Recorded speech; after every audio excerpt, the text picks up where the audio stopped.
Hello friends, I am Pratibha, self-trained narcissistic abuse recovery life coach. நச்சுகள் அவங்களோட close சர்க்கிள்குள்ளே இருக்கிறவங்கள மட்டும் abuse பண்ணுவாங்க.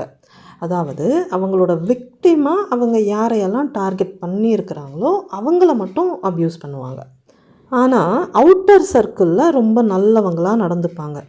இவங்க ஏன் எல்லார்கிட்டேயும் ஒரே மாதிரி நடந்துக்கிறது இல்லை? அப்யூசராக இருந்தால் எல்லார்கிட்டேயும் அப்யூசராக இருக்கணும், நல்லவங்களாக இருந்தால் எல்லார்கிட்டேயும் நல்லவங்களாக இருக்கணும்.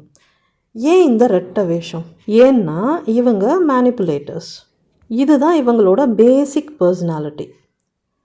மேனிப்புலேஷன்னா என்ன? சூழ்ச்சி திறத்துடன் கையாளுவது.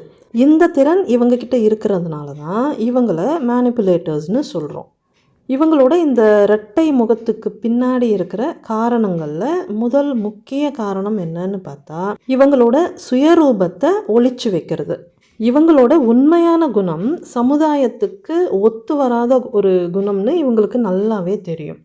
ஸோ இவங்களோட அந்த ஒரிஜினல் பர்சனாலிட்டியை வெளிப்படையாக இவங்க காட்டிக்கிட்டா எல்லாரும் இவங்களை வெறுத்து ஒதுக்குவாங்க. இந்த விவரம்லாம் இவங்களுக்கு நல்லாவே தெரியும்.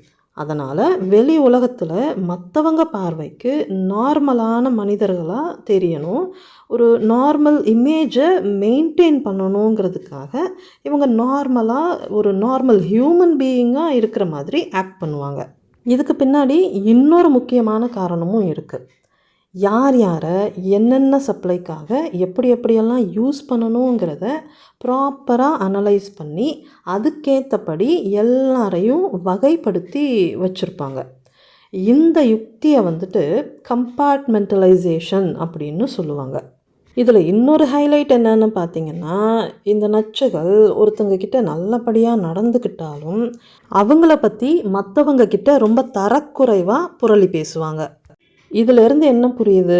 இந்த நச்சுகள் ஒவ்வொருத்தரையும் நடத்துகிற விதம் வேணால் வேறு வேறையாக இருக்கலாம், ஆனால் எல்லா இடத்துலையும் இவங்க நார்சிசிஸ்டாக தான் இருப்பாங்க. இவங்க மற்றவங்களை ட்ரீட் பண்ணுற விதத்தில் வேணால் டிஃப்ரென்ஸ் இருக்கலாம், பட் இவங்களோட குணத்தில் எந்த டிஃப்ரென்ஸும் இருக்காது. ஒரு நார்சிசிஸ்டோட டைனமிக்ஸை நீங்கள் இன்னும் தெளிவாக புரிஞ்சுக்கணும். நார்சிசிஸ்ட்னா டாக்ஸிக்காகவும் அப்யூசிவாகவும் மட்டும் இருக்க மாட்டாங்க, ஸ்வீட் அண்ட் சார்மிங்காகவும் இருப்பாங்க, ரெஸ்பெக்ட்ஃபுல்லாகவும் இருப்பாங்க, ஸ்பிரிச்சுவலாகவும் இருப்பாங்க, கொடை வள்ளல்களாகவும் இருப்பாங்க, இந்த மாதிரி யாதுமானவர்களாக இருப்பாங்க. ஸோ இவங்க எந்த வேஷம் போட்டாலும் மற்றவங்களை இவங்க எப்படி நடத்தினாலும் இவங்களோட மெயின் எய்ம் எல்லாரையும் கண்ட்ரோல் பண்ணி மேனிப்புலேட் பண்ணி எல்லார்கிட்ட இருந்தும் அந்த நார்சிசிஸ்டிக் சப்ளையை எடுக்கிறது. அந்த நார்சிசிஸ்டிக் சப்ளை தான் இவங்களோட பிளட் சப்ளை மாதிரி இல்லையா? ஸோ அந்த நார்சிசிஸ்டிக் சப்ளையை எடுக்கிறதுக்கு இவங்க என்ன வேஷம் வேணாலும் போடுவாங்க, யாரை எப்படி வேணாலும் ட்ரீட் பண்ணுவாங்க. ஒருத்தவங்களோட காலில் விழுறதுக்கும் தயாராக இருப்பாங்க, ஒருத்தவங்கள காலுக்கடியில் போட்டு மிதிக்கவும் தயாராக இருப்பாங்க. சிச்சுவேஷனை பொறுத்தும் ஒருத்தவங்களோட ஸ்டேட்டஸை பொறுத்தும் இவங்களோட இந்த வே ஆஃப் ஹேண்டலிங் டிஃபர் ஆகும். இவங்களோட வே ஆஃப் ஹேண்ட்லிங் எப்படி இருந்தாலும் அது எல்லாமே மேனிப்புலேஷன் தான். இவங்களோட அந்த இர்ரேஷனல் பவரை வெளிப்படையாக காட்டி அராஜகம் பண்ண முடியாத இடத்துல அடங்கி போகிற மாதிரி நடிப்பாங்க, அவ்வளோதான். மற்றபடி இவங்களோட ரேடாரில் இருக்கிற எல்லாருமே ஏதோ ஒரு வகையில் இவங்களோட கண்ட்ரோல்குள்ளே தான் இருப்பாங்க. நச்சுகளோட அந்த க்ளோஸ் சர்க்கிள் இருக்குது இல்லையா, அது இவங்களோட ஹண்டிங் ஜோன் மாதிரி. இந்த ஜோனுக்குள்ளே இவங்க ப்ரெடேட்டர்ஸாக இருப்பாங்க. இவங்க க்ரியேட் பண்ணுற அந்த அவுட்டர் சர்க்கிள் இருக்குது இல்லையா, அது இவங்களோட டிஃபென்ஸ் ஜோன் மாதிரி. அதாவது இந்த ஜோனில் இவங்க நார்மலான ஹியூமன் பீயிங்ஸாக நடிச்சுக்கிட்டு இருப்பாங்க. ஹண்டிங் ஜோனில் இருக்கிற அந்த விக்டிம்ஸ் ஃப்யூச்சரில் இவங்களுக்கு எதிராக திரும்பும்போதும் இவங்களுக்கு த்ரெட்டாக மாறும்போதும் இவங்களோட இந்த டிஃபென்ஸ் ஜோன் ஆட்டோமேட்டிக்காக இவங்களோட பாதுகாப்பு கவசமாக மாறி இவங்களுக்கு சாதகமாக வேலை செய்யும். ஏன்னா இந்த டிஃபென்ஸ் ஜோனில் இருக்கிறவங்கள பொறுத்த வரைக்கும் இவங்க ரொம்ப நல்லவங்க, அப்பாவிங்க. இதில் இந்த நச்சுகளுக்கு இன்னொரு மிகப்பெரிய பெனிஃபிட்டும் இருக்குது.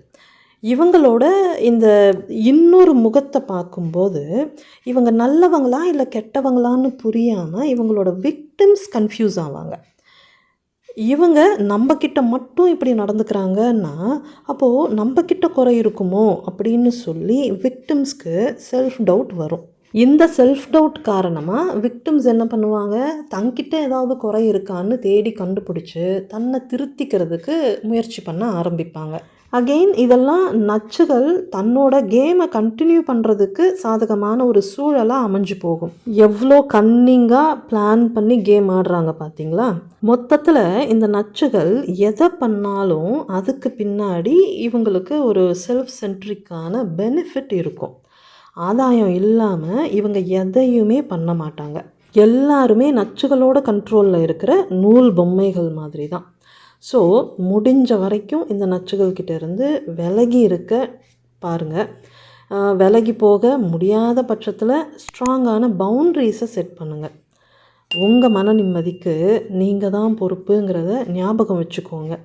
பத்திரமா இருங்க, பாதுகாப்பாக இருங்க, சந்தோஷத்துக்கான வழியை அடையிறதுக்கு முயற்சி பண்ணுங்கள். Bye friends.